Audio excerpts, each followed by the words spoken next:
Soy Paloma Alma y te doy la bienvenida al podcast Con un par de ovarios. El único podcast donde el objetivo es vivir y trabajar mejor usando tu ciclo menstrual. Hablamos de bienestar, ciclo menstrual, carrera y emprendimiento en episodios en solitario y entrevistas con mujeres alucinantes que nos cuentan cómo echarle un par de ovarios a la vida. ¡Empezamos! Hola, bienvenida a un episodio más del podcast Con un par de ovarios. Soy Paloma Alma, divulgadora del ciclo menstrual, mentora de emprendedoras, escritora, apasionada de la comunicación y hoy vamos a hablar de un par de temas muy interesantes con nuestra entrevistada Izanami. Muy bienvenida, Izanami. Muchísimas gracias, Paloma, por la invitación. Ahora te voy a dar una gran entrada, o sea, ahora vamos a ver quién eres, qué haces aquí y de qué vamos a hablar, pero primero voy a súper brevemente decir quién es nuestro sponsor de hoy, porque nuestro sponsor de hoy, y eso me hace mucha ilusión, es Menstruol, que es mi nuevo proyecto, que es el que va a sponsorizar de momento el podcast. Menstruol.com es el directorio de profesionales de la salud y la educación menstrual en el que cualquiera de nosotras podemos buscar a alguien especializado en ginecología, fisioterapia suelo pélvico, nutrición hormonal, educación menstrual, yoga cíclico, todo lo que puedas pensar está ahí. Puedes buscarla por localización, por especialidad y de hecho si tú eres una experta y quieres formar parte del directorio, pues te animo a que lo hagas y además tienes un descuento para suscripción anual con el código podcast40. Así que nada, espero verte ahí dentro y para el resto de vosotras espero que os sirva de mucha ayuda para encontrar esa profesional que os ayude a vivir mejor vuestro ciclo. Porque este es uno de los grandes temazos en el podcast, Izanami, ¿vale? Yo siempre os pregunto, voy a empezar por ahí y ahora ya te presento, así hilamos. ¿Tú sabes en qué fase del ciclo menstrual estás hoy? Estoy terminando de menstruar. ¿Puede ser fase lútea? Vale, bueno, pues creo que estamos más o menos de lo mismo, o sea que va a ser muy interesante. Genial. Luego te voy a preguntar cómo te relacionas con tu ciclo, pero eso lo suelo preguntar porque episodio a episodio vamos desgranando un poco qué relación tiene el ciclo menstrual con el emprendimiento, cómo lo podemos usar para trabajar mejor. Por eso me gusta ahí preguntaros. Pero bueno, vamos a empezar por ¿quién es Izanami? Izanami Martínez. ¿Quién eres? Tú te defines a ti misma como madre, antropóloga y autora. Y hoy yo te he traído a ti porque me encantaría hablar sobre varios temas contigo. Uno de ellos es sobre tu carrera emprendedora. Tú te defines como emprendedora durante los últimos 10 años, eres fundadora de Soulgate, has estado también metida en muchas conversaciones con políticos sobre el tema del emprendimiento y eso me encanta y quiero saber más de eso, me parece muy interesante. Pero además, también últimamente con tu trabajo como speaker, compartes muchísimo contenido de este tipo en tus redes y me encanta ver esa parte, ese behind the scenes de cómo ser una speaker profesional. Y últimamente también has metido en tu contenido dos pilares que me parecen muy interesante y también muy valiente y a los que yo como espectadora en redes, como consumidora de redes, no estoy tan acostumbrada. Y esos dos pilares son tu historia relativa a la salud, a la salud mental y tu historia con Dios, tu fe y cómo te relacionas con Dios. Entonces, nada, hemos venido aquí para hablar de estas cosas y muy bienvenida. Cuéntanos, en tus palabras, ¿quién es Izanami? Pues Izanami hoy es una hija de Dios que pone todos los dones que Él le ha dado al servicio de los demás, que pone todas las experiencias que Él me ha permitido vivir, buenas y malas, y todos los aprendizajes que he sacado de ellas al servicio de otras personas para que les puedan servir de inspiración, de herramienta o de aviso para saber si están yendo o no por el buen camino. Interesante definición. Y profesionalmente, ¿en qué estás ahora mismo? Porque claro, eres antropóloga y me parece maravilloso y podemos empezar por ¿qué hace una antropóloga? ¿A qué dedicas tu día a día como profesional que eres? ¿Cómo canalizas esos dones que has mencionado, ¿no? A nivel profesional? Pues yo soy antropóloga de formación y soy empollona de nacimiento. Entonces, me encanta esto. Es una combinación bastante explosiva porque además, de pequeñita me diagnosticaron altas capacidades y entonces tengo un cerebro que necesita estar aprendiendo todo el rato. Entonces, lo que voy haciendo es problemas que vivo yo, que sufro yo, pues por ejemplo, en el tema de la salud mental, que es algo con lo que llevo luchando los últimos 7 años, me han llevado a investigar todo lo posible cómo funciona el sistema nervioso, cómo impacta nuestra infancia en cómo se ajusta nuestro sistema nervioso en la infancia y cómo luego eso repercute en nuestro comportamiento y en nuestra salud mental cuando somos adultos. Y luego, como mucho de mi contenido está en LinkedIn, porque empecé a ser formadora de LinkedIn Learning hace ya 5 años, pues recibo muchísimas peticiones de grandes empresas para darles conferencias y darles formaciones. Entonces, una parte de mi trabajo es llevar la antropología a organizaciones empresariales y todo esto que hemos hablado de bienestar, de salud mental, de todos estos comportamientos automáticos que trae el cerebro de serie, cómo se trasladan a temas como liderazgo, creatividad, compromiso en los equipos, motivación, automotivación y todo ese tipo de cosas que a las organizaciones les preocupan y que desde la antropología reciben soluciones muy accionables, porque en el momento en el que las personas entienden, esto me pasa porque mi cerebro de manera subconsciente tal, lo racionalizan y desde ahí pueden empezar a accionar su trabajo en equipo o su creatividad o su liderazgo de forma consciente. Qué interesante. Me encanta. ¿Y tú sabías de pequeña que te querías dedicar a esto? No, yo cuando era pequeña de mayor quería ser artista. Lo tenía clarísimo. Sigo queriendo ser artista de mayor, o sea, eventualmente haré una gira de algo. Bueno, eres un poco artista, Izanami. Sí. O sea, los que nos dedicamos también a crear contenido, a hablar en público, al final yo creo que por ahí canalizamos, ¿no? Total. Esa necesidad de experimentar. Yo estoy buscando la manera de introducir en mis conferencias el cante y el baile, de alguna manera. O sea, lo voy a encontrar, no sé cómo ni no sé cuándo, pero al final hice danza desde los 4 años, me chifla bailar flamenco, me encanta bailar bailes latinos, voy a clases de canto, hago clases de interpretación, o sea, mi parte artística, que era algo que de pequeña se me penalizaba mucho, ahora forma parte de mi diversión. Mira, justo ayer tuve sesión con mi psicóloga y le contaba que últimamente estaba como muy agotada físicamente, ¿no? Porque cuando tienes depresión y aparte que estoy en la fase del ciclo menstruando, pues estoy como mucho más cansada, ¿no? Y me decía ella, ¿pero tú qué haces para descansar? Y le digo, bueno, pues cuando tengo un ratito que no están los niños y tal, estudio teología.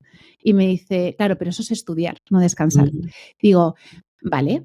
¿Qué actividades divertidas? Digo, bueno, pues no sé, ir a clases de canto, ir a clases de baile, ir a clases de interpretación. Y me dice, eso sigue siendo, eso no es descansar, eso es estudiar. Pero sí, para mí lo que más se parece al descanso es la expresión artística, incluyendo impartir conferencias o comunicar. O sea, yo esto que estoy haciendo ahora mismo contigo, como está alineado con los dones que Dios me ha dado y está alineado con mi propósito de aportar valor a los demás, lo estoy disfrutando como una enana. Me siento súper identificada. Mira, esta parte no la conocía de ti, me siento súper identificada porque a mí me pasa igual. O sea, igual. Yo he incorporado una rutina, bueno, siempre la he tenido, que es que los sábados por la mañana en mi casa montamos una fiesta. Porque yo soy madre de 2 niños pequeños y yo no salgo ya de fiesta, o sea, salgo muy de vez en cuando. Entonces, hemos descubierto ahí unas DJs que mezclan flamenco, electrónica, no sé qué, y nos las ponemos los sábados por la mañana y mi hijo de 1 año y medio empieza a hacer así, la niña a bailar, nos disfrazamos, que todo el mundo me dice que mi hija se parece mucho a mí porque tiene esa vena artística. Y entonces yo digo, jolines, pues voy a disfrutarla con ella. Y me encuentro eso, bailando en casa y digo, es que me gusta. ¿Sabes? Es que es una parte expresiva mía que es verdad que como adulta quizá ya no desarrollo tanto, pero me encanta. Y estaba pensando en lo que tú has dicho, yo estoy preparando hoy una conferencia que voy a dar mañana, bueno, ya cuando se publique el podcast ya la habré dado, y pienso poner al público a moverse. Me encanta, a bailar, ¿sabes? Sí. Porque me gusta a mí, le gusta a la gente. Primero siempre es como, madre mía, esta, ¿no? ¿Qué está haciendo? Pero yo creo que gusta, ¿no? Cuando nos escuchan, cuando estás escuchando a alguien ahí en el escenario, te gusta que te saque un poco de la comodidad. ¿Tú crees que incomodas a la gente a veces? ¿O que ¿Les ayudas a salir de la comodidad, más bien? Sí, de hecho, ese es mi trabajo. O sea, realmente a mí cuando me contratan las empresas, me contratan para detonar cambios. O sea, me contratan ahora, por ejemplo, estoy haciendo muchas formaciones de liderazgo inclusivo. Entonces, claro, cuando a ti te ponen el reto de decirle a personas que llevan haciendo las cosas toda la vida desde la misma manera y obteniendo resultados positivos, de decirles, no, es que hay una manera mejor de hacer las cosas, ¿sabes? Hay que llegar desde un punto, porque yo soy muy consciente que cuando yo entro en un consejo de administración o cuando yo entro en un consejo de dirección o cuando entro en una sala llena de directivos, el 80% de los hombres que están ahí lo primero que piensan es, a ver esta niña que me va a venir a contar, ¿no? Has Entonces, dicho niña, no mujer, ¿eh? Porque eso es muy niña, importante. es que el Botox hace maravillas, hija. Pero es verdad, Claro. a ver esta niña que viene a contarnos, total. A ver esta niña que me viene a contar. Eso es tal cual. Y entonces, siendo consciente de ello, ¿sabes? Pues, y también respetando a la persona que tienes delante. Porque aunque yo tenga la creencia de que el conocimiento que les voy a transmitir es bueno para ellos, también tengo que tener el respeto de que ellos llevan esforzándose y trabajando mucho toda la vida. Entonces, lo primero que suelo hacer es poner en valor el trabajo que han hecho hasta ahora y decirles, oye, hay nuevos descubrimientos de psicología, de neurodiversidad y yo solo estoy aquí para compartir con vosotros herramientas que si os apetece podéis implementar en ese extraordinario trabajo que ya estáis haciendo. Y es tan distinto cuando entras, ¿sabes? Porque ahí ya, además lo ves, o sea, descruzan automáticamente los brazos y te empiezan a escuchar. Y sí que les remueves cosas, sí que les incomodas cosas. Yo, por ejemplo, les hago un juego que es el juego de los sesgos, que pongo varias fotografías en plan, un chico latino, una chica rubia y una chica negra. Y les pregunto, ¿quién es más puntual? Y todo el mundo piensa que la chica rubia es más puntual que el latino o la negra. ¿Sí? Entonces, cuando haces eso como un juego, les empiezas a hacer conscientes de sus sesgos y eso les incomoda. Pero como eres consciente de que les estás incomodando, creas un entorno de seguridad psicológica de, hey, esto es un sesgo subconsciente, lo tenemos todo el mundo. Yo soy la primera que comparto cuando yo he sido una líder discriminatoria, porque mi trabajo no es juzgarles, es darles las herramientas para que entiendan por qué hacen las cosas, perdonen lo que han hecho mal y tengan herramientas para hacerlo bien en un futuro. Qué interesante. Yo creo que muchas veces cuando asistimos a algún tipo de formación o a alguna charla, ¿no?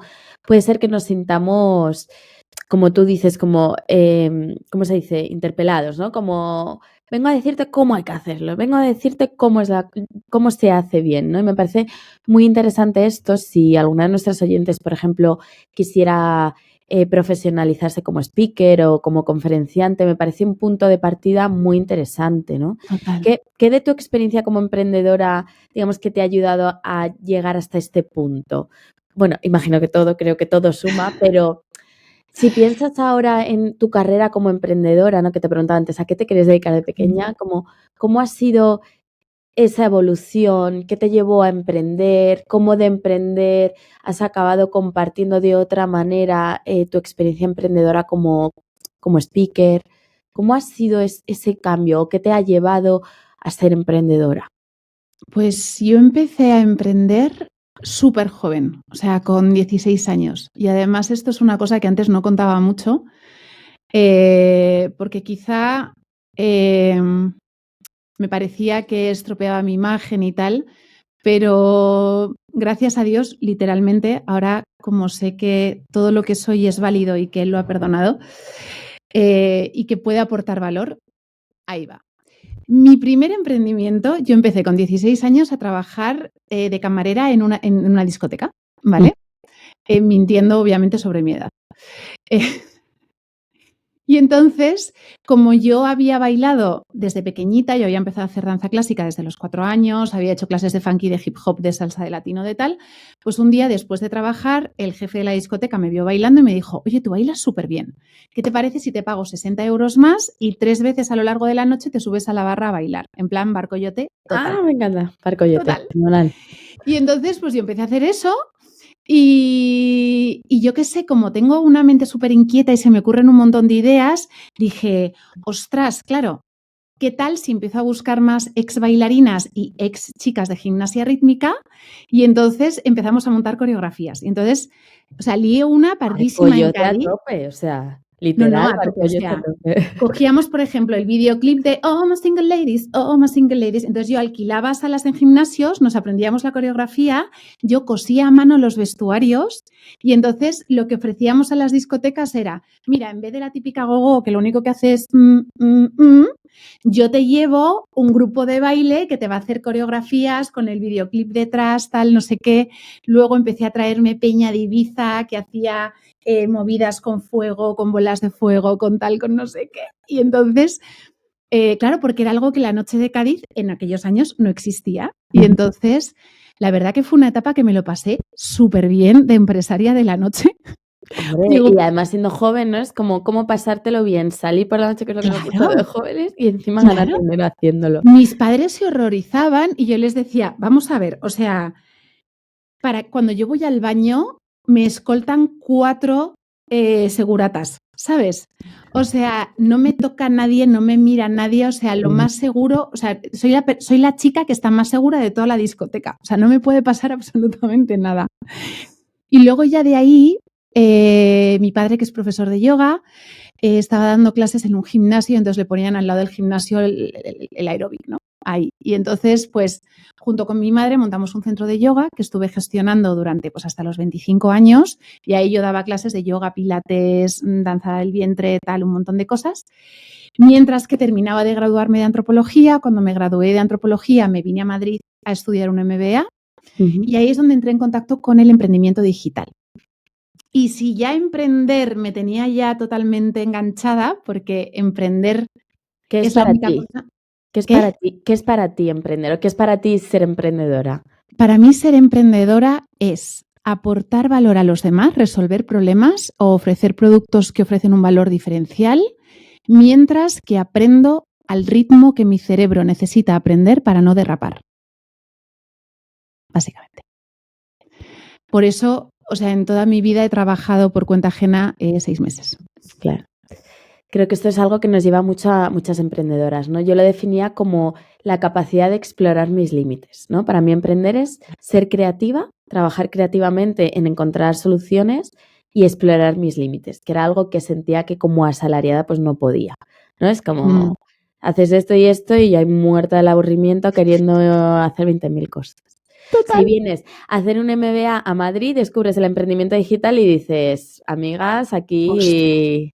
Porque todo es más rápido. O sea, yo en el centro de yoga lanzaba una nueva actividad y hasta que poniendo papelitos en los coches y anuncios en los periódicos la gente se enteraba, pero de pronto cuando descubres el marketing digital, que ideas una campaña, la subes a Facebook Ads, le das a un botón y puedes ver los resultados en real time, o sea, eso engancha. O sea, es cosa muchísimo. Entonces, bueno, long story short, que tampoco me quiero alargar muchísimo, me contrata Rocket Internet para lanzar Glossybox en España, que son las cajitas de belleza. De ahí veo más oportunidad en el sector de las embarazadas y las mamás, que yo por aquel entonces los niños me daban pereza. Veía a las madres y decía, pobrecitas, o sea, qué horror. O sea, nada. O sea, fue el típico negocio que montas porque es un buen modelo de negocio. O sea, no hay absolutamente nada tuyo. No tiene tu alma ni tiene tus valores, porque de hecho mandábamos a los bebés productos que yo jamás me pondría en la cara porque yo utilizo cosmética natural, ¿sabes? Entonces, fue un proyecto que yo lancé por pura lógica de negocio, que la motivación que me llevó a mantenerlo los 3 años que vivió, a levantar los 2 millones de euros que levantamos, llegamos a facturar 1,5 millones de euros, a ser líderes en Europa, bla, bla, bla, todo esto, era por el miedo a fallar a mi equipo. O sea, yo durante todo ese tiempo viví a base de la adrenalina de fallarle a mis inversores y fallarle a mi equipo. Pero no había nada de propósito detrás. Claro. O sea, yo no sentía que estuviera haciendo nada bueno por el mundo. De hecho, interiormente pensaba que estaba empujando a mujeres que estaban en un momento muy sensible a consumir productos que no necesitaban.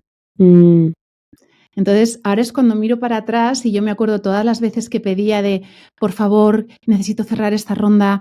No estaba rezando a Dios porque Dios todavía no estaba en mi vida, pero yo en aquella época quería que aquello no terminara por no fallarle a mi equipo y no fallarle a los inversores, y hoy doy gracias a Dios de que en su momento me dio lo que yo necesitaba, que era cerrar esa empresa, mm.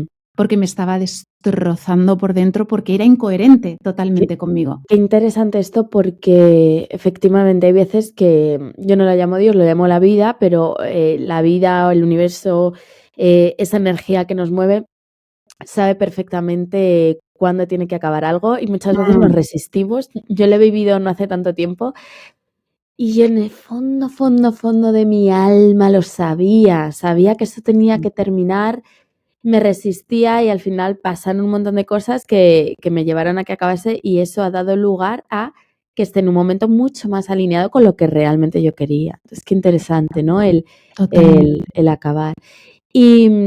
¿Y qué papel? O sea, tú has dicho que tú ahí en ese momento Dios no estaba presente, pero ahora sí. Ahora sí, Ahora ahora hablas está muchísimo de Dios, de a tu full. conversión. Yo la primera vez, porque nos conocimos, tú y yo nos conocimos en un desayuno de los que organiza Lucía Sí. y nos empezamos a seguir, yo te empecé a seguir en LinkedIn y luego en Instagram y Yo te seguía desde hacía un montón de tiempo. sí, Sí, porque de hecho llevo un I Love Ciclo en mi vagina ahora mismo. ciclo presente entre nosotras. Total, Ay, o sea, es que está no ahí, sabía. o sea, llevo una parte de tu proyecto dentro de mí Qué honor estar en tu vagina ahora mismo, ahora Izanami. mismo. Oye, es que funciona fenomenal, de verdad es Funciona, buenísimo. O sea, yo antes funciona. compraba los de otra marca, se me salía por todos lados y ahora maravilloso. Es que lo es, lo es. Lo es. Pues nos conocimos, yo mira, no sabía esto, pero yo te empecé a seguir y de repente un día empiezas a hablar de Dios y yo lo primero que hago es, "Ugh, Ujú. madre mía, esta, ¿no? Yo pienso, madre mía, ¿esta qué está diciendo? ¿Qué está diciendo? ¿De qué está hablando?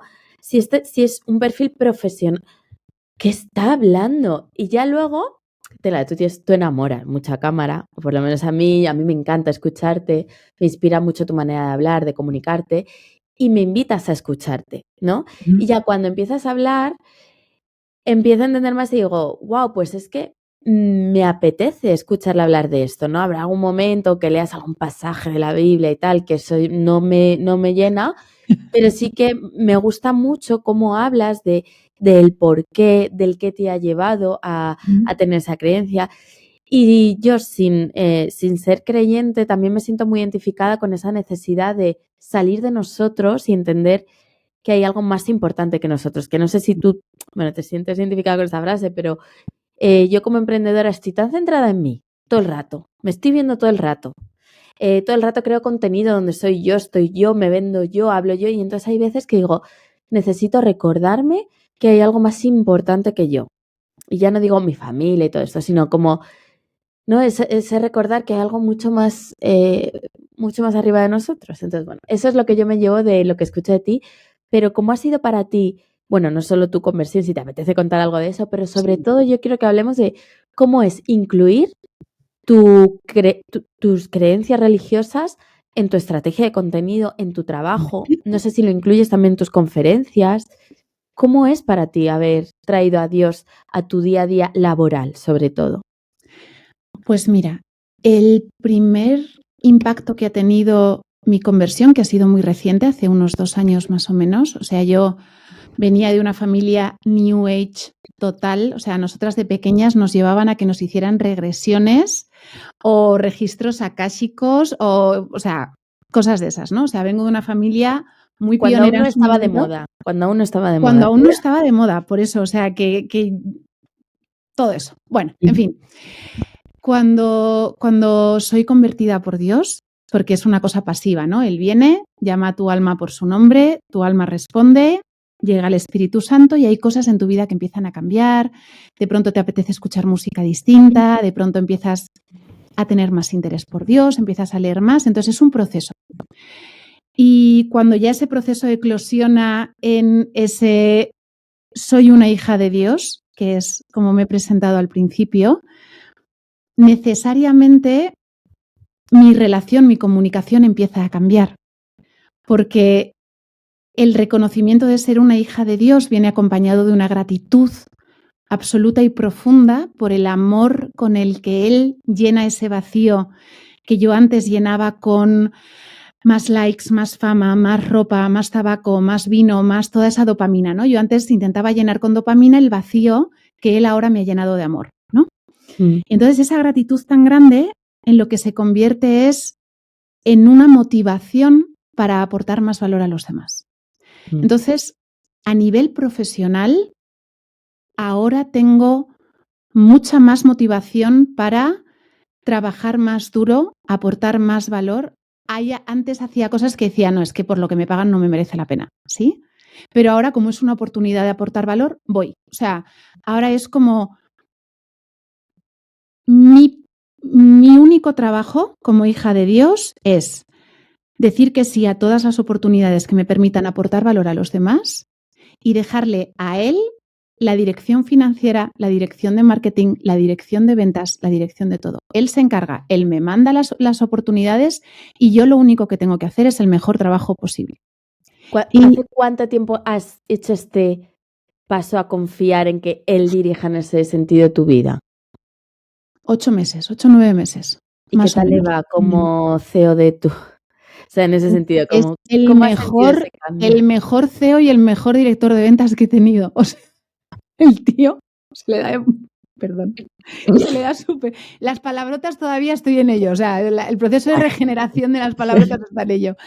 Pero, ¿sabes qué pasa? Que me ha quitado mucha ansiedad, porque en el momento en el que he soltado la responsabilidad de conseguir yo los clientes, conseguir yo las oportunidades, conseguir yo, en el momento que he soltado todo eso y lo he puesto en sus manos y todo mi foco está en cada oportunidad que él me da de aportar valor, aportar el mayor valor posible, mis niveles de ansiedad han bajado muchísimo. Entonces, respondiendo ahora a tu pregunta que me decías, en LinkedIn, o sea, es como que en LinkedIn hablo como cristiana de manera transversal, es decir, nunca hago un post directo sobre Dios, pero sí que, por ejemplo, la primera vez que salí del armario en LinkedIn fue porque compartí un Get Ready With Me que iba a dar una conferencia en BNP Paribas y entonces en todo mi proceso de vestirme, conducir, preparar la presentación, salí orando en el coche, que lo hago siempre antes de dar la conferencia, pues antes de hacer esta entrevista he orado a Dios, le he dicho, Señor, por favor, pon las palabras en mi boca para que esta entrevista sea de mayor valor para las personas que la vean, ¿vale? Que suele ser la oración que hago antes de estas cosas. Y es como, se ve 10 segundos de mi oración. Y las respuestas en LinkedIn fueron, qué valiente y muchas gracias por hablar de Dios en esta plataforma. Porque en LinkedIn hay muchísimos creyentes, ¿sí? No, bueno, en la vida en general, claro. Un montón. Y entonces, como que te agradecen eso. Entonces, me he encontrado que las veces que en un copy pongo y gracias a Dios o comparto algo de Dios de manera transversal en LinkedIn, la respuesta es súper buena. En Instagram, que ahí voy a full con Dios, o sea, como Instagram es mi red personal, yo no gano dinero de Instagram, yo no monetizo, yo no nada, Instagram es mi vida, punto. Ahí me acuerdo que una seguidora me dijo, oye, te agradezco mucho lo que estás haciendo porque es muy necesario hablar de Dios y sobre todo en español de España, porque en Latinoamérica y en Estados Unidos hay un montón de influencers hablando de Dios y tal, hay muchísimas haciéndolo muy bien, pero en español no hay casi nada. Y me dice, qué pena que vayas a perder seguidores. Y el otro día miré desde el primer post de salida del armario cristiano hasta hoy y he perdido 1.900 seguidores, pero he ganado 28.000. Esto es heavy, Tsunami. Es Yo heavy. lo vi. Y lo que me hizo reflexionar fueron dos cosas. Una, ¿cómo puede ser que en un país como España, en el que todos sabemos que la religión católica está muy presente, que luego yo sé que hay diferentes tipos de religión, ¿vale? Pero que está muy presente, no esté realmente tan presente o sea un poco tabú todavía o lo hayamos como separado, ¿no? Privatizado tanto que está ok. Y dos, me hizo reflexionar sobre lo importante que es ser auténtico en redes. Es decir, la autenticidad se paga. La autenticidad vuelve cuando tú hablas verdaderamente desde tu honestidad, desde quién eres, cuando cuentas de verdad lo que te pasa, lo que haces, ahí es cuando realmente creas comunidad. Sí. Hablando concretamente de Instagram, ¿no? Yo he navegado muchísimo Instagram desde que fundé Ciclo y cuando yo salía hablando de mi regla, de lo que a mí me pasaba, de lo que me pasaba bien y mal, Sí. de las movidas que tenía, cuando salía, yo siempre lo digo, ¿no? Cuando salía en moño en mi baño contando que me había pasado algo con la copa, es que esa honestidad es la que la gente, creo, que Tal. viene buscando en redes, ¿no? En un momento en el que todo está tan estrategizado, que tenemos una estrategia para todo, que tenemos los pilares del contenido, que yo los he usado, ahora ya no tanto, pero cada vez veo más que la que sale ahí hablando con honestidad de lo que le sale del moño, En de verdad, moño y chándal y sin exactamente. maquillar, total. Es que sale, ¿sabes? Es como, es lo que la gente quiere ver, ¿no Sí, crees? Es como sí. para un discurso correcto, está muy bien y voy a aprender mucho, pero yo lo que quiero ver es a la persona, lo que le pasa a la persona, lo que hace, lo que no hace. Claro. Y a mí una cosa que me está sorprendiendo, porque yo es verdad que como que mi hablar, como que compartir mi estado de salud mental, por dar un poco de contexto, o sea, yo llevo arrastrando, yo tuve una infancia muy difícil, muy jodida, como todo el mundo. O sea, si al final en distintos grados, mira, el otro día escuchaba una cosa que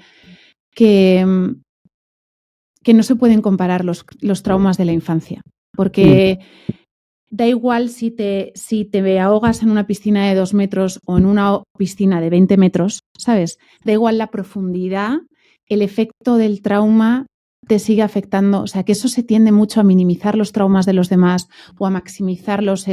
Mira, si te ha pasado algo durante la infancia que te hizo sentir impotente e incapaz de manejarlo y eso afectó a la respuesta y a la regulación de tu sistema nervioso y ahora por defecto ante estímulos neutrales respondes de manera patológica, ya sea con ansiedad, ya sea con depresión, ya sea con violencia, ya sea siendo muy complaciente con la gente, ya sea disociándote, ¿sí? O sea, ya está, o sea, es válido, ese trauma es válido. Y ese trauma te acompaña durante toda la vida porque ha moldeado tus respuestas de comportamiento, ¿no? Entonces, en mi caso, tengo el kit completo. Yo tengo la sumisión de ser, me he trabajado muchísimo la sumisión de complacer a todo el mundo, que creo que la tengo ya bastante. También son los años. Llega un punto que dices, mira, chao, ya está. Da igual. La ansiedad y la depresión y la disociación. Entonces, lo llevaba arrastrando toda la vida.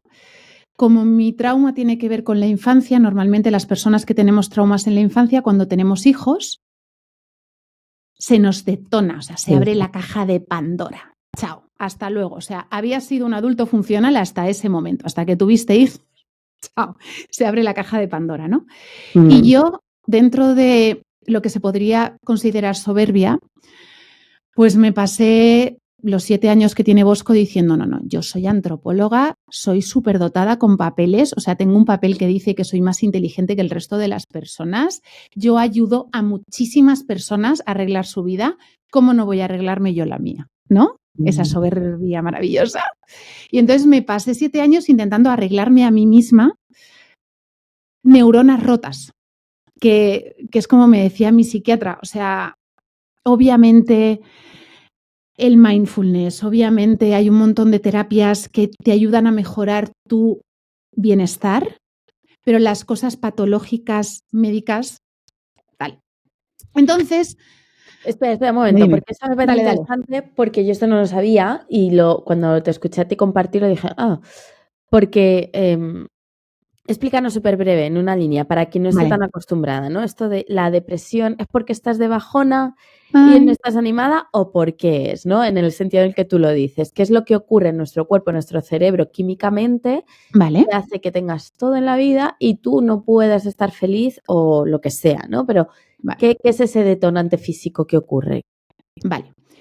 La depresión, y esto porque tengo, o sea, a mí me encantan los haters. Disfruto profundamente debatir con ellos Y en el post en el que compartía públicamente mi ingreso en la unidad de psiquiatría, tiene como 600 mensajes, o sea, una cosa así. Pero es muy buen muestreo de lo que tú estás diciendo, que casi el 80% de las personas se cree que la depresión es una emoción. Estoy depre. Y que como es una emoción y es un sentimiento, igual que te puedes tragar un cabreo, te puedes tragar una depresión y tirar para adelante. ¿Qué es lo que intentamos hacer? Pero bioquímicamente la depresión es que esta neurona, esto produce serotonina y esto es un receptor de serotonina. Y a base de, es multifactorial, pero te van pasando cosas en la vida como mucho estrés mantenido en el tiempo, mucho trauma, mucho abuso, mucho tal, consumo de sustancias. Hay muchas cosas que hacen que de pronto tu receptor de serotonina se rompa. Y en el momento que tu receptor de serotonina se rompa, por muchos motivos que tengas alrededor para que el productor de serotonina produzca serotonina, tú has perdido la capacidad biológica de ser feliz. Y eso no se arregla ni con Reiki, ni con yoga, ni con acupuntura, ni con tarot, ni con integrando tu yo superior. Básicamente. O sea, eso se arregla con medicación. Y yo me estuve resistiendo desde mi soberbia a tomar medicación mucho tiempo, hasta que como Dios, o sea, yo le pedí a Dios, Dios, por favor, ayúdame a superar la depresión. Y entonces Dios me ponía delante a una psiquiatra que me decía, Izana, me ha llegado un momento que te dejes ayudar. Y yo decía, yo no necesito ayuda. Entonces, como Dios vio que no tal, pues un día iba conduciendo con los niños en el coche. Los gritos de los niños me detonan la respuesta de bloqueo. Me disocié, me bloqueé, no pude seguir conduciendo. No sé cómo, o sea, gracias a Dios llegamos a la entrada de la urbanización, llamé a mi marido y le dije, amor, estoy con los niños en el coche, no puedo seguir conduciendo, por favor, ven corriendo a buscarnos. Yo ahí llevaba ya 2 semanas tomando medicación, pero como me la tomé tan enfadada, había somatizado todos los efectos secundarios que venían en el prospecto. Y mi marido me llevó al hospital y nada más verme entrar el psiquiatra me dijo, te interno, ¿no? Y le dije, sí, por favor. Porque duro, uno de ¿no? los... Llegar hasta ese estrés. Sobre todo, que es una de las cosas que aprendí en el psiquiátrico, es que esta sensación que he descubierto hablando con, sobre todo, muchas madres, que igual te resuena, que es... Hay un punto en el que llegas a pensar que están mejor sin mí. Mis hijos están mejor sin mí, mi marido está mejor sin mí, porque además mi hijo empezó a desarrollar problemas de ansiedad como reflejo de la mía. Entonces, cuando yo recibí ese diagnóstico clínico de mi hijo, mi amor de madre lo que me dijo es, tienes que irte porque no eres buena para ellos. Y cuando llegué al psiquiátrico, lo que me dijo el psiquiatra jefe es que eso se llama deseo pasivo de muerte.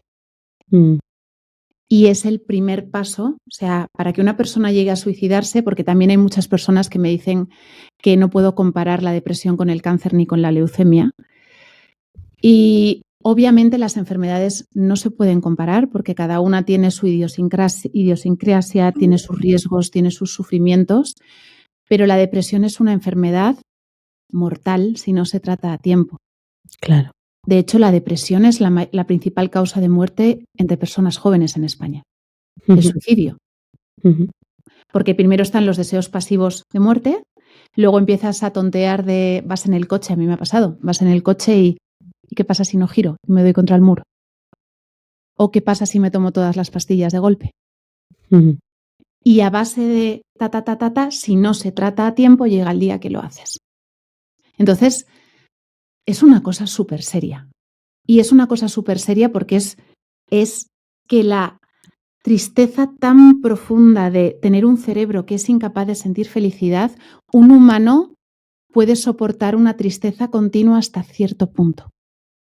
Llega un punto que cuando encima ves que tu tristeza está dañando a la gente que más quieres, fíjate cómo somos de no querer molestar, sobre todo las mujeres, que estos son muchos mensajes que recibo, me decía me escribía el otro día una mujer, madre de 2 niños, con ideas activas de suicidio, diciéndome que prefería quitarse de en medio a pasar la vergüenza de pedir una baja por depresión en el trabajo.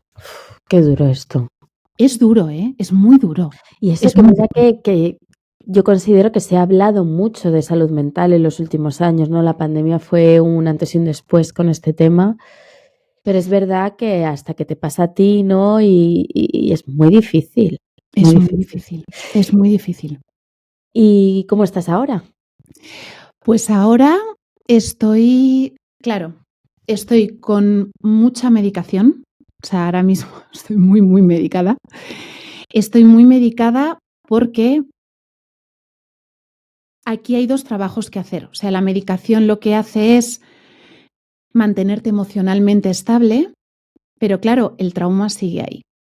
De hecho, fue muy interesante, mi proceso clínico es muy interesante porque a mí empezaron dándome un antidepresivo que automáticamente me quitó toda esa voz mental interiorizada de la infancia de eres una mierda, no vales para nada, eso desapareció, que fue uno de los mejores momentos de mi vida, y que dijo el trauma, mierda, ya no la podemos fastidiar por la cabeza, vamos al cuerpo. Y entonces yo vivía todo el rato como si acabara de tener un accidente de tráfico, o sea, temblando, con ganas de vomitar, tal. Entonces me dieron ansiolíticos. Joder. Y entonces, como el trauma vio que tampoco podía por el cuerpo, dijo, cuando está dormida. Y entonces empecé a tener unas pesadillas que no se las deseo absolutamente a nadie porque son películas de terror. Y entonces me dieron otra medicación para no tener pesadillas. Pero todo esto os lo cuento para ejemplificar que el trauma está ahí. La medicación lo que hace es permitirte ser un ser humano funcional y no repartir tu trauma y escupir tu dolor a tus hijos, a tu pareja, a tus compañeros de trabajo, ¿vale? Pero ese trauma hay que trabajarlo. Entonces yo ahora estoy emocionalmente muy estable, estoy yendo a psicoterapia. En psicoterapia estamos sacando las cosas y hasta que yo no termine de sacar todo lo que tengo que sacar en psicoterapia, que igual tardo meses, igual tardo años, no me voy a poder dejar de medicar. Claro. Entonces, ahora mismo los días que no tengo terapia, estoy muy bien. Ayer, por ejemplo, fíjate cómo es el cerebro también, que tuve terapia antes de ayer, pero tenía que entregar una propuesta ayer a las 3 súper importante para un cliente súper importante. Entonces yo salí de la terapia, me dijo mi marido, ¿cómo estás? Y yo, bien. Perfecto. Y me mira mi marido, y yo no estoy bien, hemos tocado hueso, pero como que lo he integrado muy bien. Y mi marido, fenomenal. Ayer a las 3 de la tarde, hago así, le doy a enviar la propuesta. Boom, Chao. ¿no? Salió Boom. todo. O sea, Claro. salió todo. O sea, fíjate cómo es el cerebro, ¿eh? Sí, sí. ¿Ves? Yo estoy recordando ahí alguna cosa que con lo que resueno. Oye, y yo me lo llevo a mi terreno. Yo descubrí el ciclo menstrual como una herramienta de autoconocimiento muy potente y siempre he intentado hacer esta reflexión con profesionales de la salud mental de qué genial sería si conociésemos más para empezar, pero si pudiésemos integrar la fase del ciclo en la que estamos con el momento que vamos a terapia, ¿no? Porque no es lo mismo, no pensamos lo mismo, no reaccionamos de la misma manera dependiendo de la fase del ciclo en la que estamos. No sé si tú esto te has dado cuenta o lo has experimentado. Ostras, no, y lo estoy pensando ahora porque fui en plena menstruación. O sea, yo hace 2 días seguía menstruando. ¿Tú qué fase del ciclo recomiendas para ir a terapia? Porque igual también viene bien ir súper sensible y llorarlo todo y ya está, ¿no? En todas, o sea, no hay ninguna fase ni buena ni mala, todas las fases son aptas, pero lo que tenemos que tener en cuenta es cómo somos nosotras, cómo reaccionamos a las cosas en cada fase del ciclo. Va a haber un momento del ciclo en el que vamos a estar mucho más preparadas para asumir la mierda que tenemos dentro. Y va a haber momentos en los que esa mierda que estamos dentro nos va a hundir. Pero yo considero que es muy importante saber que si hoy esa mierda que te está hundiendo es la mierda más gigante del mundo, seguramente es porque estás premenstrual o menstrual. Sin embargo, un día que tú dices, hostia, la mierda que tengo dentro, pero hostia, qué fuerte soy, que voy a poder integrarla, voy a poder salir. Seguramente es porque estás en la otra fase del ciclo, ¿sabes? Porque estás ovulando y te sientes con más capacidad de hacer frente a eso. Pero es muy interesante. Hay ya algunas, sobre todo psicólogas, que lo tienen en cuenta. El problema es que no hay muchos estudios científicos, pero el pasado febrero salió un estudio en la revista National Geographic en el que ya se había evidenciado científicamente que nuestro cerebro cambia plásticamente a lo largo del ciclo. O sea, hay ¡Ostras! cambios plásticos en el cerebro debido a la Interesante. fluctuación hormonal del ciclo. Y es como, yes, sí, lo venimos sintiendo en los millones de años en los que estamos sobre la Tierra. Lo sabemos. Lo que pasa que no se ha estudiado en profundidad. Estás con la regla, estás loca, no perdona. Es que cuando estoy menstrual es un espejo que me pongo delante mía y Claro, no me puedo autoengañar más. Y entonces, dependiendo de las herramientas que tenga para gestionar lo que me pasa, voy a poder enfrentarme a eso mejor o peor. Pero no total. es que esté más o menos loca. Eh, Loca me pones tú, que me haces enfrentarme, ¿no? Pero no es que esté más o menos loca, es que soy una humana que cada mes me enfrento con mis mierdas. Y Claro. vivo en una sociedad que me ha enseñado a hacer que no pasa nada, a hacer que siempre estoy así, que siempre estoy bien, a no integrar lo que me pasa en mi vida laboral, en mi vida personal. Entonces, bueno, para mí es algo muy interesante. Cada Súper. vez hay más estudios y estoy segura, y mira, tú como antropóloga, a ver si puedes investigar Quiero más. ese estudio ya, o sea, quiero ese Sí, estudio ya. luego te paso el link, pero es que es obvio que nos pasan cosas a lo largo del Claro, ciclo. claro. Entonces, mira, tú que vas a terapia, te propongo, y a toda la que nos escuche, que hagáis, que intentéis reflexionar junto con vuestra terapeuta, en qué fase del ciclo estoy hoy y cómo estoy reaccionando a lo que me está pasando hoy Vale, versus una situación parecida en 2 semanas. vale. Porque, porque es que va a haber cambios, sobre todo en la manera en que integras y reaccionas a lo que te pasa, Total. ¿no? Es muy Madre mía. interesante. Me acaba de... ¿Sabes cuando escuchas una frase o un concepto que tu cerebro... O sea, me acabas de colocar tantas piezas en la cabeza Claro. porque yo mi fase premenstrual, o sea, o sea, mi síndrome premenstrual, yo gracias a Dios físicamente, más allá de la hinchazón y tal, nunca he tenido mucho tal, pero a nivel emocional, en mi casa teníamos marcado en rojo en el calendario cuando me tocaba la fase premenstrual para que mi marido estuviera preavisado. O sea, ese era el nivel de, o sea, yo me convertía en un monstruo irascible, lloraba, gritaba, o sea, un auténtico horror. Ahora con la medicación pues estoy como muy, muy Sí. reguladita, ¿no? Pero claro, cuando has dicho que lo que hace es enfrentarnos a nuestras mierdas interiores, me acabas de contextualizar y de explicar qué era lo que me pasaba a mí. O sea, me Probablemente. estaba enfrentando a mi horror. ¡Qué fuerte! Jo, muchas Sí. gracias, ¿eh? Nada, nada, ¿no? No, Para no, eso no, no, o estamos, para sea, servir, pero es que esto qué es algo maravilla. que hasta que no lo reflexionamos activamente, no te das cuenta, Ujú. ¿sabes? Yo siempre voy a poner un ejemplo ya súper rápido para ir cerrando, porque me tiraría hablando contigo 1000 horas. Em, a ver si con esto seguro que muchas mujeres se sienten identificadas. Tu pareja. Si es masculina, seguramente tenga la manita de dejar el armario, los cajones un poquito abiertos siempre, ¿vale? Esto es algo que pasa mucho, no voy a decir nombres, pero pasa, ¿vale? Entonces yo me acuerdo que con un novio que tenía, pues siempre dejaba el cajón un poquito abierto, la taza donde no debía, como el cajoncito siempre iba a cerrar y siempre se quedaba un poco y le daba igual, ¿no? Entonces yo durante todo el ciclo iba detrás, bueno, la cerraba, iba Mm. detrás, lo cerraba. Llegaba la premenstrual y me cagaba en su puñetera madre. Le decía, estoy hasta el mismísimo de que dejes abiertos los armarios, no puedes cerrarlos. Y era como, ¿qué pasa? ¿Estás premenstrual? Pues sí. Y el Sí, problema no es que yo esté premenstrual, es que hay algo de ti que me molesta, que normalmente puedo pasar por alto, pero hoy ya no, porque es que me molesta realmente mucho. claro. Entonces yo siempre pongo ese ejemplo, ¿no? Que no es que nos pase otra cosa, sino que nos pasa siempre lo mismo, pero dependiendo de lo que está pasando dentro de Ujú. nosotros, de nuestro cerebro, de nuestras hormonas, podemos manejarlo de otra manera u otra. Total. Pero bueno, es un aprendizaje también y es la vuelta a entender que el ciclo menstrual es una herramienta de autoconocimiento con el que nacemos, con el que normalmente nos enseñan a hacer como que no está ahí, que no pasa nada. Ujú. Seguramente en muchas fases de tu vida hayas estado con anticonceptivos hormonales, no hayas tenido ciclo y no te hayas conocido realmente en tu versión cíclica. Entonces es un Total. aprendizaje largo del que encima no tenemos estudios científicos, pero una vez hay estudios científicos es como, ahora sí, ¿no? Ahora me entiende Claro, todo el mundo. claro. Pero bueno, ahí estamos.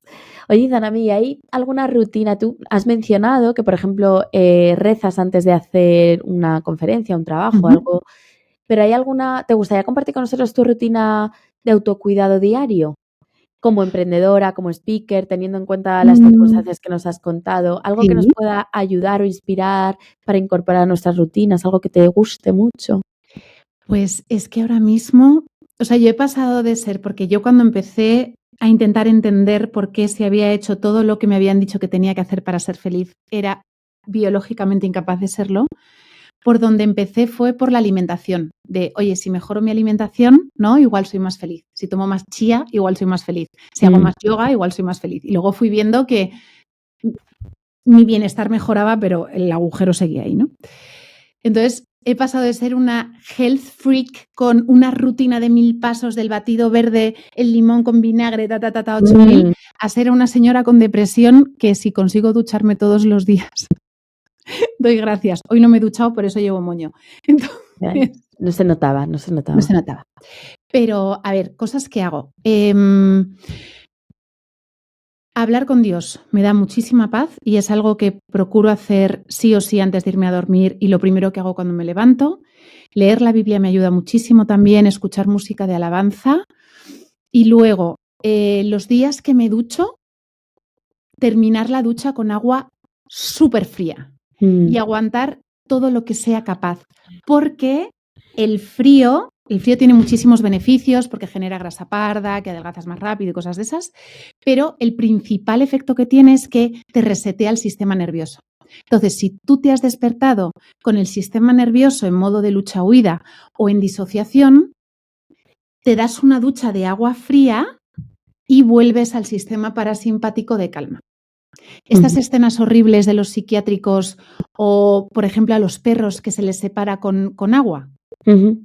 porque el agua fría resetea el estado de agresividad o de depresión y te devuelve al estado normal. Entonces, o sea, si os puedo dejar un consejo, es terminar las duchas con agua fría, te hayas levantado como te hayas levantado, depresiva, disociada, con ganas de salir corriendo de tu vida, con ganas de matar a alguien o con ganas de decirle a todo el mundo que sí, que son los 5 estados tóxicos, el agua fría te ayuda a resetear Mm, muchísimo, muchísimo el cuerpo. Y luego, en momentos de te pilla un ataque de ansiedad a lo largo del día, el hielo detrás del cuello ayuda un montón también, o masticar hielo. Y luego, segunda cosa de cuidado que hago es utilizar copa menstrual. mm, Sí, porque el día que yo hice la prueba de poner un tampón en un vaso de agua y vi todas las mierdas que se quedaban en el agua, dije, perdón la palabra, pero mi útero no es el basurero de nadie, eso ¿sabes? es. ¿Qué estoy haciendo, no? A mi cuerpo. ¿Qué le estoy Qué haciendo? interesante. Claro. Y, y porque ya las compresas llegó un punto que me daban reacción. Entonces, ahora yo el empezar a usar mi copa menstrual y mis braguitas menstruales para si hay algún leak o se escapa algo, Ujú, o sea, para mí es una parte de cuidado brutal. Y luego no puedo vivir sin mis uñas y mis mm, pestañas, anda. porque es como que vernos guapas tiene un impacto muy fuerte en nuestra salud mental. Entonces, Mm, yo me maquillo muy poquito, o sea, no soy de mucha sombra ni tal, pero el verme la pestaña nada más levantarme y verme las uñas como que no me hacen sentir tan mierda. Aunque lleve el moño y el chándal, pero digo, bueno, voy rollo generación Z con el moño y el chándal y tal. Muchas gracias por Muchas compartir de tu nada. rutina. Yo el tema del frío lo tengo pendiente. Voy a un gimnasio que tiene pileta de frío y digo, qué pereza, pero es verdad que hace ese reseteo. Para acabar ya, un momento en tu vida que digas, le he echado un par de ovarios. Mm, Uno de tantos, seguramente, pero sí. uno que recuerdes últimamente que te gustaría como...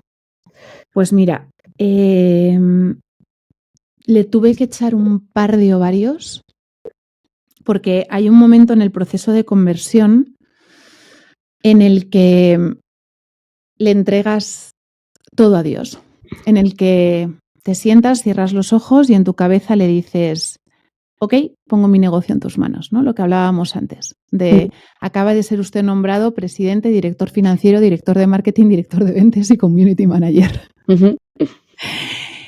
Y entonces, para mí, el momento de poner en sus manos mi negocio, mi familia, mi realidad económica, todo lo que siento que he luchado tanto por conseguir, pero que en el fondo me ha dado él, ahí necesité un par de ovarios para hacerle esa entrega, ¿no? De todo lo que yo creía que era mérito mío.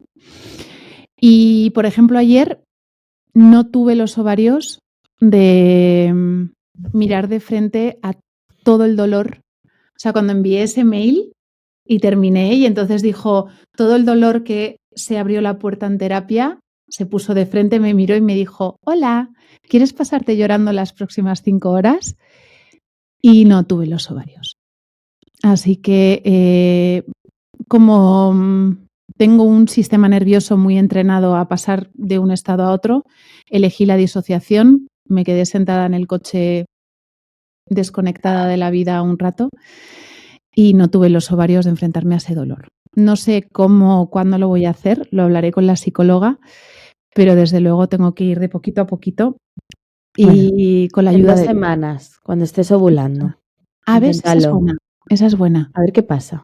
Pues lo voy a intentar, porque ayer se me hizo bola. O sea, ayer lo miré de frente y dije... Bueno, ya me contarás. ¿Dónde No tengo podemos los ovarios. ¿Dónde podemos encontrar a Izanami? Pues me podéis encontrar para cosas de oratoria, liderazgo inclusivo, desarrollo profesional, cómo comunicarte mejor, cómo comunicar mejor quién eres. Me podéis encontrar en LinkedIn, que soy Izanami Martínez. Para seguir lo bueno y lo malo de mi salud mental, mis días buenos, mis días malos, mis días con moño, mis días maquillada y subida en un escenario y mi relación con Dios, me podéis encontrar en Instagram. Y para encontrar en versión bonita editada todo el contenido que creo en YouTube. Muy bien, Izanami. Pues te seguiremos. Yo ya os he dicho que a mí me tiene fascinada, me encanta oírte. Y muchísimas gracias por estar aquí, por haberme dado un ratito, por haber compartido tanto y tan profundo. Creo que requiere de gran valentía abrirte tanto en canal. Y muchísimas gracias. A ti, Paloma. Muchas Muchas gracias. A todas las que nos escucháis, gracias también por estar aquí, escucharme, dar apoyo a este podcast. Recordad que si os ha gustado y creéis que le puede interesar, compartirlo con alguna amiga, prima o vecina, dejarnos unas reviews, suscribiros al podcast tanto en Spotify como en YouTube. Y nos escuchamos en el próximo episodio. Y mientras tanto, me podéis seguir en Paloma Alma _, o en con un par de varios _ podcast en Instagram. Muchas gracias a todas y que tengáis una feliz semana. Si te ha gustado el episodio de hoy, te pido tu apoyo para darle visibilidad. Por favor, valóralo y deja tu reseña. Y si te animas, suscríbete para que este conocimiento sobre el ciclo menstrual se haga popular en los rankings del mundo podcast. Y sobre todo, envíaselo a esa amiga que le echa un par de ovarios a la vida. Nos escuchamos en el próximo episodio. Gracias.